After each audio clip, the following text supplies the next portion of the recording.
वही जीत सकते हैं जिनके पास सबसे पहले शिक्षा होती है, और शिक्षा पुरानी नहीं आधुनिक शिक्षा होती है। और वो काम आज आपने ई लाइब्रेरी के माध्यम से फाजिलपुर की आने वाली पीढ़ी के लिए। और इसलिए दशहरे के दिन पे भंडारे किए होंगे, दशहरे के दिन पे बहुत कार्यक्रम किए होंगे, दशहरे के दिन पे लड्डू हलवा खाया होगा।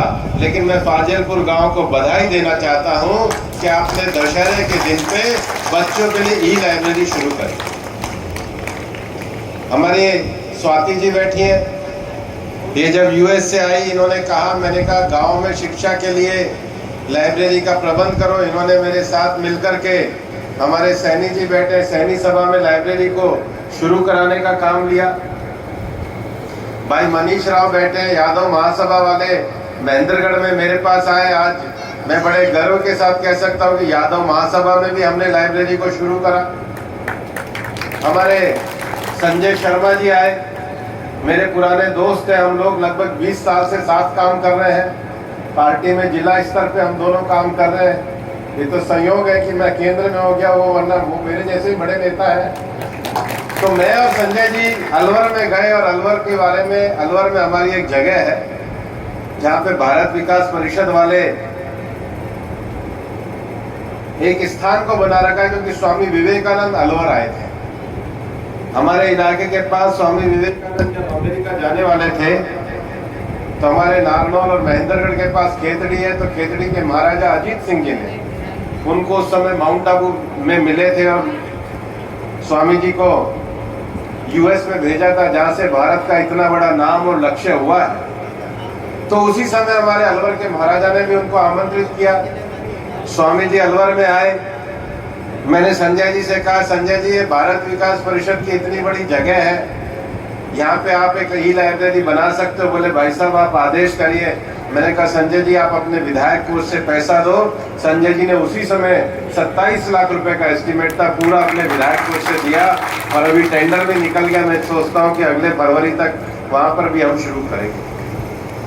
आप लोगों के मन में ये विषय होगा कि ये मैं क्यों करना चाहता हूँ, इसको करने के पीछे मेरा उद्देश्य क्या है। जमालपुर में जब मैंने ये शुरू किया था तो मैंने किसी से बात नहीं करी, कोई उद्घाटन नहीं कराया।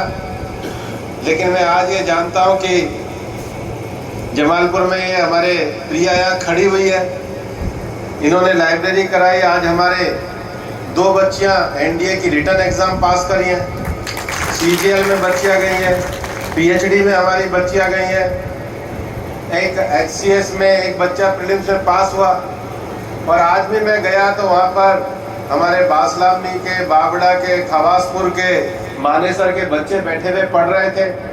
फाजिलपुर के भी बच्चे वहीं आया करते थे। और आने के बाद जब मेरे पास आए तो मैंने कहा अगर आप जगह दोगे तो मैं प्रबंध करूंगा। और हमारे महबूब खान, हमारे जो आर्किटेक्ट है वो मेरे साथ रहते हैं। श्वेता शर्मा जी एचआर का जो बड़ा काम देखती है वो मेरे साथ रहती हैं। उन्होंने आकर के बड़ी मेहनत से इसको शुरू करवाया। लेकिन मैं ये क्यों शुरू करवाना चाहता हूँ, मैं भी इसी इलाके से निकला हूँ। मैं जब गांव से वकालत करने गुड़गांव जाता था, उसके बाद तो दिल्ली सुप्रीम कोर्ट में चला गया, तो यहाँ से मोटरसाइकिल पे मैं गुड़गांव जाता था। गांव में मैं संघ का काम करता था, आरएसएस का। तो मैं ये देखता था कि सरकारी स्कूल के मास्टर पढ़ाई करके चले जाते हैं, प्राइवेट स्कूलों में भी बच्चों को थोड़ा पढ़ना सिखा देते हैं। एक समय के बाद स्कूल बंद हो जाता है। लेकिन हमारी लड़कियां जब घर में पहुंचती हैं तो घर में ऐसा माहौल नहीं होता कि लड़की के लिए अलग टेबल कुर्सी की व्यवस्था हो।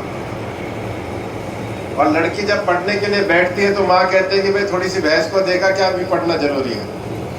फिर पढ़ने बैठती है तो कहते हैं क्या भाई को खिला के लिया, तेरे पढ़ने से ही सारा काम होगा।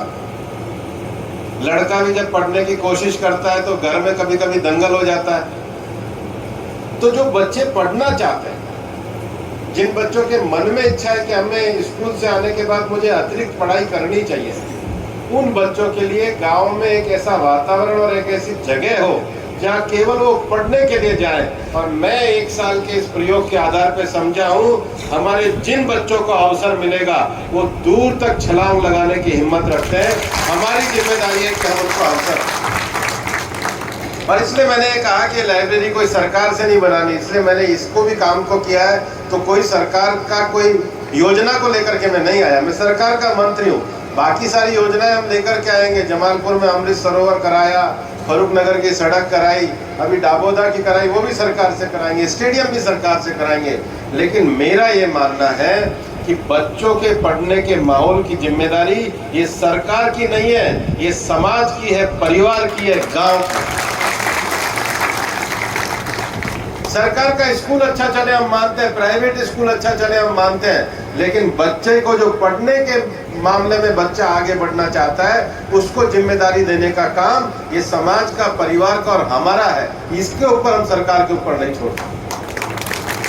और इसलिए मैंने कहा कि इसमें कोई फीस नहीं होनी चाहिए, इसकी चिंता हमको करनी चाहिए।